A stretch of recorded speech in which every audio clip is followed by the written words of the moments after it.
And every single day, right here on the Rich Eisen Show, we are thrilled on NBC Sports on Peacock to hand over the reins every single day to my next guest, and Michael Smith, who I've not spoken to in quite some time. So you will have to say and send my best to him from Brother from Another, a Peacock original. Michael Holley on the show. How are you, Michael?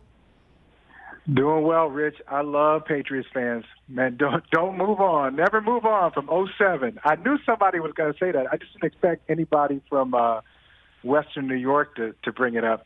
And then how many Patriots fans do you have on the show? Well, Michael, we've got Chris Brockman across the way. He stands alone, but he is the personification of masshole,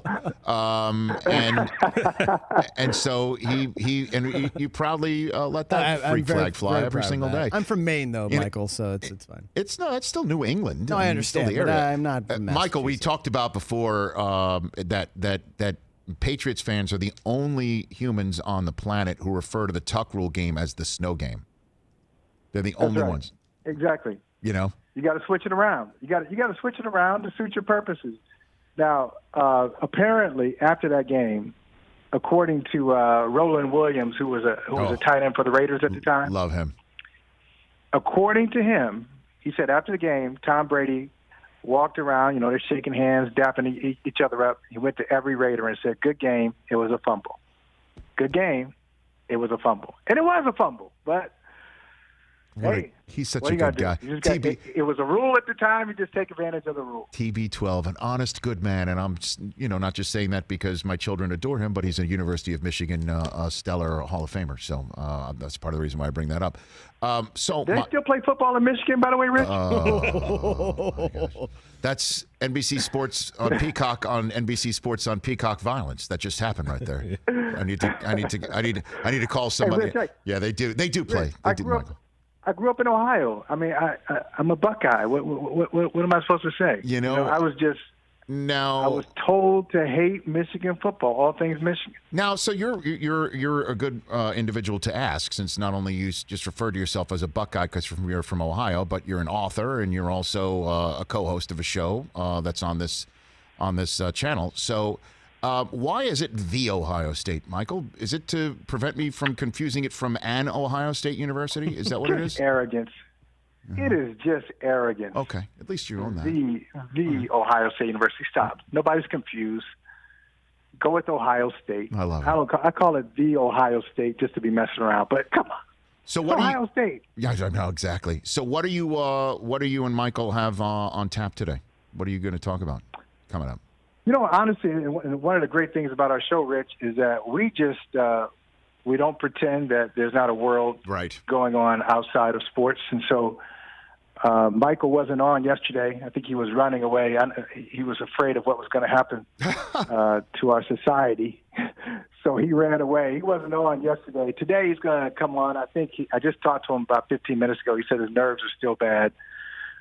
He's going to talk about election stuff and just how it hits him and how it hit his family and how it's hitting his family. We're going to talk with Eddie Glode, who's really a smart guy. He's been on MSNBC. He's got a book out about James Baldwin. And then we're also going to talk with our brother from another brother, Chris Sims. Don't worry about how we're brothers. We may have, different daddies, different mamas, whatever, but don't worry about that. Don't worry about the DNA. We're family. So we're going to have him on, too. That reminds me of that moment at the Combine a couple of years ago when Deion's on the field watching the defensive backs, and I forget which defensive back that was on the field, but he was a brother of a receiver in the NFL. And I just asked out loud, has a brother ever covered a brother in the NFL? And Deion says, "You mean a black man?" And I'm like, "Oh, come on, now, Deion. That is not what we're going for here in this Combine coverage." But that's Prime. That's one of my favorite people on the planet. You can't set him up like that. You know what you're going to get. I didn't actually. You know what? Normally, I could see that one coming. I was being honest. Like, has there ever been a set of brothers who are on the other side of the line of scrimmage covering each other? And that was Deion's response. So that's what's coming up on your show. Michael Smith has resurfaced. He's good. He's ready to roll. He's back. Okay. He is back. He's ready to go. So I'm curious. To what he's going to say. You know what? I've known Michael Smith for over 20 years, but I think what we're finding out during this show. I was counting for a while. I think we were on a show together, number 38, 39, somewhere in there. Yep. What I'm finding out is that I'm the freaking optimist. How is that possible? I'm the optimist among us. Like I'm the one who has to talk him down and tell him it's going to be all right. I just never thought that would be our relationship. I went into this thinking that he was a nicer person than I am. He's not. Well, I went in thinking that he was a little bit more optimistic than I am. He's not. So we're learning about each other, even though we've known each other for a couple of decades. Well, you know what? That's what happens when you do a show with somebody else. You get to know them. Although I turn to my social media grand maester here on the show, as he likes to be known, who knows you a lot better than I would, to see if that's accurate. TJ Jefferson. Do you want to tell Michael, is that appropriate? Michael Holley is not usually an optimist? Is that where your assessment of him? I mean, it's hard to say, Rich, because, when we were, 18, 20-year-old men, we were pretty optimistic about everything. Nice. I like that. Then you get older and life tends to beat you down. So, you're not so optimistic. Is there anything that I should know about TJ, Michael, that I might not know about? Is there anything I should know about TJ? I'll tell you this about TJ. TJ really could be running the media world right now. He could be running the sports media world. I always said that he's not modest. You know that. He's not modest. But he may be too modest to tell you this. We had some young, aspiring sports journalists way back at Point Park University. As a matter of fact, it was Point Park College when we went there. Way back at Point Park College, and a couple of people are working in the media right now. But he was the smartest one. TJ was the smartest one, but he was also he had a sense of humor, and we didn't. So he could make people laugh, and because he made people laugh so much, he didn't always do what he had the ability to do. So he wouldn't always go to class. Is that right? But, TJ, you're skipping out? I mean, here's the deal. Come on. I remember being playing Tecmo Bowl. Oh, so it's Bo Jackson. You're being Bo Jackson. That is a true story. Okay. We got a advanced copy of Tecmo Bowl once, and it was on. He could tell you this. He took me in. He took me in when I was about homeless. I was almost homeless in college because. This is a long story. It's a long time ago. Okay, it's a long time ago. I'm a married man now. I'm happy. Got 3 kids. This is a long time ago. Yep. Long time ago. May have involved an ex that he was living with at the time. Oh, so he needed a place I was to. living with my girlfriend. I was living with my girlfriend, and just imagine this. She just didn't want me to live there anymore. So makes sense. I had no place to go, and TJ and 2 other guys took me in Mount Washington, Altuve Avenue, Pennsylvania. A Mount Washington apartment, and so they allowed me to sleep on the couch. So it was some of the best times I've ever had living with those guys. Well, it's funny, again, when we heard that NBC Sports on Peacock was going to build out the channel, and that brother from another was going to be on after us, and that you were on it. He says, TJ says what he says literally once a day. Oh, I know that guy. And we're like, you know that guy? I mean, he literally knows everybody. He is the Forrest Gump of our program, and I say that with the utmost of love and respect. He's a lovable guy. He's met everybody. I'm not surprised. He's successful, and and he's also smarter than he really thinks he is.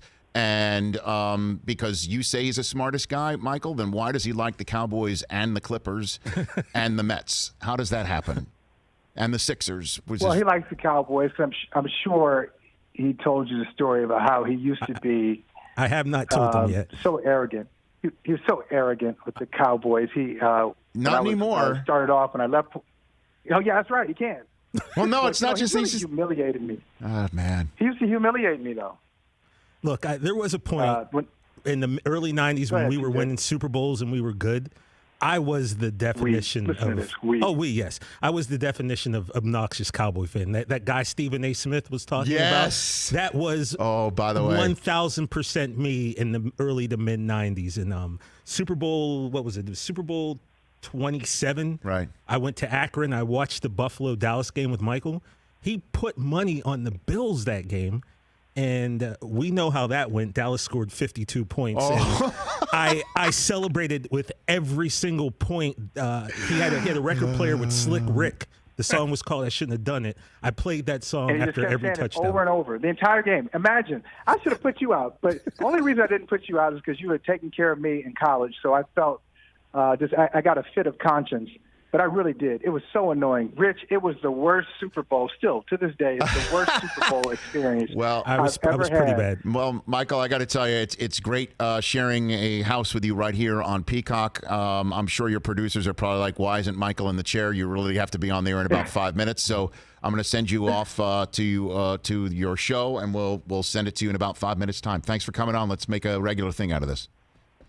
I'd love to. In all seriousness, big fan, have been for a long time. Thanks, and Michael. People in Boston, as you know, people in Boston have been talking about you. One fan in particular, I won't say any names, but has always been talking about Rich Eisen. I know Rich Eisen. You're talking about my brother-in-law, Michael. I'm sure you're talking about Scott Schuster, my brother-in-law, who loves you, by the way. He speaks about you very well as well, Michael. He's a great guy. He's a great guy. And he loves his brother-in-law. So you're doing something right. But I appreciate I'm really happy to be on here, and happy to be in conversation with you every week. I feel the same way about him. Although he and Brockman can go neck and neck in terms of mass holishness. Oh yeah, they can go neck and neck. Compare me to Scott. Well, they're both Syracuse guys too. But I say that with the ultimate respect to my lovely brother-in-law. I might be out there listening and watching. Michael, we'll see you soon. All right, brother. All right, Rich.